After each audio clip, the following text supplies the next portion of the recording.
Diarmait mac Máel na mBó was King of Leinster, as well as High King of Ireland. He was one of the most important and significant kings in Ireland in the pre-Norman era. His influence extended beyond the island of Ireland into the Hebrides, the Isle of Man, Wales, and even into England. Background: Diarmait belonged to the Uí a kin group of southeast Leinster centred on ferns. His father, Donchad mac Diarmait, became known more commonly by the epithet Máel na mBó, whence Diarmait's patronym. The last of Diarmait's ancestors to have been counted as king of all Leinster, Crimthan mac Eni, died in the late 5th century, but Diarmait's more immediate forebears, most recently his great-grandfather Domnall mac Selig, had been counted among the kings of the Uí. Diarmait's mother was Aife, daughter of Gilla Patriarch mac Donchada, king of Osriga. He had at least one sibling, a brother named Domnall, whose son Donchad mac Domnall Máel later became king of Leinster. The Uí had been prominent in earlier times, but their power had been broken at the Battle of Athsenag in 738.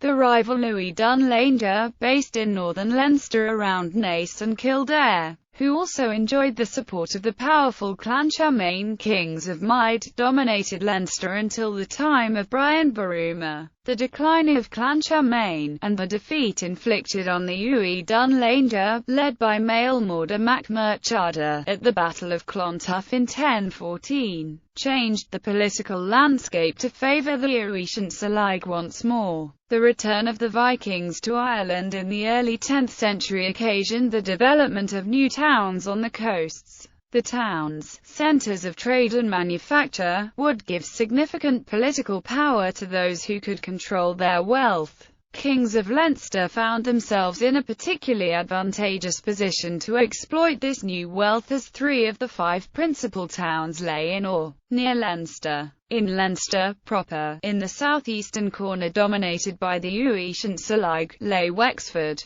To the west of this, in the smaller kingdom of Osriga, which had been attached to Leinster since the late 10th century, was Waterford. Finally, the most important Viking town in Ireland, Dublin, lay at the northeastern edge of Leinster. Compared to this, kings in the north and west of Ireland had easy access to no towns, while those in the south, in Munster, had access to 2, Cork on the south coast and Limerick on the west coast. Biography. He made an alliance with Niall mac Eochada, king of Ulaid, which helped to put pressure both from the north and south on the kingdoms of Mide, Brega and Dublin, ruled by the High King. In 1042 he was able to claim the title, King of Leinster, and install his son, Murchad, as King of Dublin. Thus ruler of 2 of the most powerful and wealthy towns on the island, he was able to make a bid for the High Kingship. It was during a battle against the King of Mide, Conor Ua Máel C. Charlin, that he was killed, near to Navan, County Meath, on 7 February 1072. The surviving sons of King Harold Godwinson of England escaped to Leinster after the Battle of Hastings in 1066, where they were hosted by Diarmait.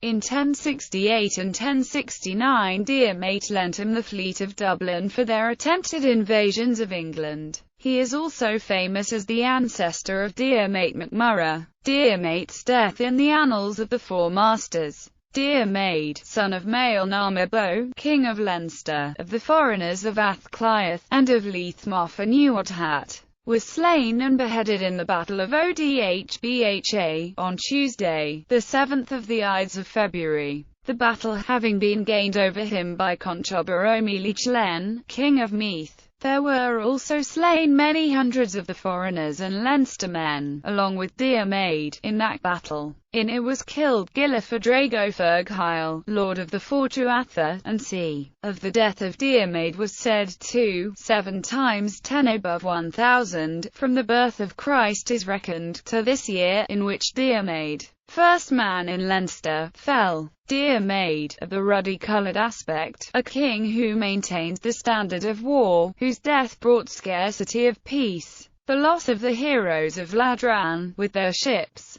comely youths were cut down there, together with the head of Clare and Cualan. It caused in the breeze an unpleasant noise, the loss of the king of Rhyadar of great valour, until at Máel and Chell was slain a brave chieftain of a strong fortress, until the furious firebrand fell by treachery. They found no hero who dared with him contend. It is a red wound through my firm heart, for the host from Caindruim. It was not just to destroy our noble chief, they had no right. It has quenched their spirit greatly. Diarmait of the laughing teeth, under violent sorrow, there is not on account of his death banquet or feast. There will not be peace. There will not be armistice.